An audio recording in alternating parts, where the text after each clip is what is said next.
it looks like we could be getting a Universal Studios theme park in the UK.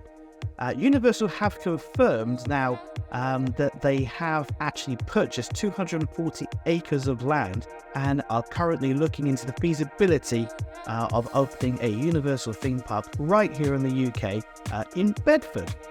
So let's go through what we know, and then let's look at some possible ideas as well. So we know that they've bought 240 acres of land. So what is 240 acres? What's that going to give you? One, it's quite an odd shape as to what they've actually purchased. If you look on the map, it has the big parcel at the top, a thin bit over a road, so probably look at it as like a tunnel, or maybe getting rid of that road, and then they've got another parcel underneath. So I would imagine, looking at that one half will be used for things like car parks, hotels, that kind of stuff, and then the park will be on a different side, so it'll be separated by that sort of small portion of land. So 240 acres, to give you an example, the 240 acres, what's going to give you? Let's look at some of the other theme parks around the world. So the Universal Beijing theme park, which opened in September 2001, is 130 acres, just the theme park itself. So then that leaves, out of that 240, then that's going to leave another 110 for infrastructure, backstage, that kind of stuff. Magic Kingdom over in Orlando was around 140 acres. Epcot is 305 acres, but Animal Kingdom is 500 acres. So if Universal were buying 240 acres, at the moment they could obviously look at sort of buying more land in the future. That's half the size of Disney's Animal Kingdom, smaller than Epcot. And remember, you've also got to include things like backstage and car parking. So you look at the car park, for example, at Disneyland Paris, that can hold 12,000 cars, so it'll take up a huge amount of space. Now, I'm guessing they're probably not looking to do the kind of numbers that Disneyland Paris kind of do, and they can also put in a multi-story car park like they do in Orlando. So there's a bit of kind of history. What Universal do is they go to a country, they look at different sort of plots of land, they'll do feasibility studies. For example, over in Dubai, they actually had a joint venture which broke ground in 2008, but it stalled pretty quickly after sort of started building. There are sort of pictures of sort of the gates that have been built in the middle of a desert, and then the construction was completely cancelled in 2016. Now, this was a joint venture between Dubai, some investment partners in Dubai, and Universal itself, whereas more than likely this would actually be fully ran and owned by Comcast, NBC Universal. Universal have confirmed that they are looking into the feasibility of it, and will be looking over the next couple of months. They'll be looking at speaking to local residents, the council, the UK government, and things like that to work out actually what they can and can't do and whether it's a viable option.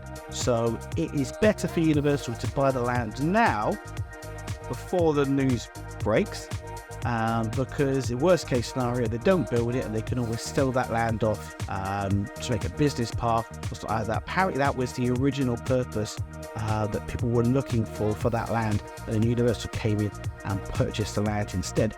Interesting to know, they've also bought a construction company in the UK this year as well.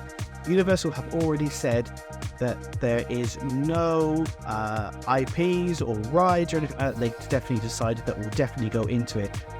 Knowing that the UK market makes up around 10% of all this Universal Orlando, they're not going to want to cannibalise on people going to the American parks. British people actually stay longer in their hotels, they spend more money generally whilst they're there. So for them to cannibalise that would be it wouldn't be to make sort of business sense. So I would imagine that this theme park is probably going to have not many of the same rides that you're going to get in Orlando. So don't expect things like Velocicoaster, Hagrid, that kind of stuff to come over. Maybe the Wizarding World of Harry Potter, because it's pretty much in all of their theme parks now. That would be sort of like Forbidden Journey, maybe something like that. Also got to remember that the Harry Potter studio tour is not that far away in Watford, which isn't particularly that far away from Bedford as well. So what kind of things were they looking at? If we look at Universal over in Beijing, they have risen with Harry Potter, but they also have things like the Minions ride, Despicable Me ride that you also have in Orlando, plus some things you don't get in Orlando as well, such as Kung Fu Panda attraction. They have a different version of Jurassic Park. They have a Transformers roller coaster. They have the Water World stunt show, same as what they have over in some of the other parks such as Hollywood. And Hollywood really isn't visited that much by the UK market, so if you pull it out to the UK, the only thing you've got to think about is weather, obviously, for something like that. So maybe if you're having a water stunt show, then it might be an indoor thing as opposed to being outdoors. It does also have another stunt show as well, so it's about 21 rides and attractions that they have. Beijing is also a lot more indoors than sort of like the Orlando and Hollywood because of the weather. So why Bedford? I mean, if you've never been there before, I don't think I've actually been there before. Why Bedford? It's close to London.